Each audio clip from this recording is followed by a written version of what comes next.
کسی طریقے سے قاضی کو ہم مسلط کرنے میں کامیاب ہو جائیں، کسی طریقے سے اس کو ایکسٹینشن دینے میں کامیاب ہو جائیں، کسی طریقے سے قاضی صاحب کی جو مینارٹی ہے اس کو میجارٹی میں کنورٹ کر کے ججز کی تعداد بڑھا دیں، یہ ان کے ایشوز ہیں۔ آپ نے قاضی فائز عیسیٰ کی بات کی ایکسٹینشن کے حوالے سے، آپ نے جو ہے وہ ارلی ہیئرنگ کی درخواست دی ہوئی ہے توشہ خانہ میں، سپریم کورٹ آف پاکستان میں دی ہوئی ہے، تو آپ اس جو تقریباً 1.5 مہینے رہ گئے ہیں چیف جسٹس کے ریٹائرڈ ہونے میں، تو ان کی ریٹائرمنٹ سے پہلے ارلی ہیئرنگ کی درخواست دینا آپ کی طرف سے، بانی پی ٹی آئی کی طرف سے، تحریک انصاف کی طرف سے مکمل اعتماد ہے چیف جسٹس پاکستان قاضی فائز عیسیٰ پہ کہ وہ بینچ بنائیں گے اور فیصلہ کریں گے، یا کہیں ایسا تو نہیں ہے کہ اندرونی ہی کوئی سازش ہو رہی ہے کہ قاضی صاحب کے جانے سے پہلے ڈسکوالیفائی کروا دیا جائے عمران خان کو پرماننٹ؟ دیکھیں نہیں، ہم نے تو قاضی صاحب کو تمام کیسز میں ارلی ہیئرنگ کی درخواستیں دے رکھی ہیں، پہلی بات۔ دوسری بات یہ ہے کہ قاضی صاحب سے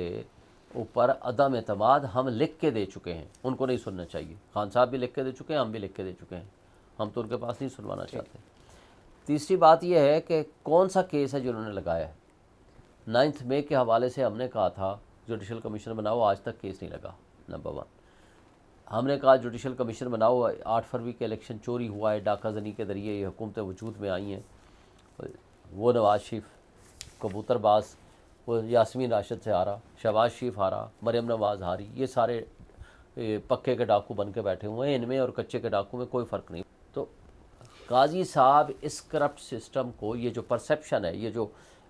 مسلم لیگ نون والے کہتے ہیں کہ ہمارے اس فارم 45 47 کی جو پیداوار حکومت ہے، اس کے پروٹیکٹر جو ہیں وہ قاضی صاحب ہیں، یہ خود وہ لوگ کہتے ہیں۔ تو لہٰذا ایک پرسیپشن ہے کہ اس کرپٹ سسٹم کی شیلٹر قاضی صاحب کے علاوہ اور کوئی نہیں کرے گا، تو لہٰذا وہ ہر حال میں اس کو پروٹیکشن دینا چاہتے ہیں، اس کو رکھنا چاہتے ہیں، لیکن انشاءاللہ یہ کامیاب نہیں ہو پائیں گے، یہ جو بھی کر لیں۔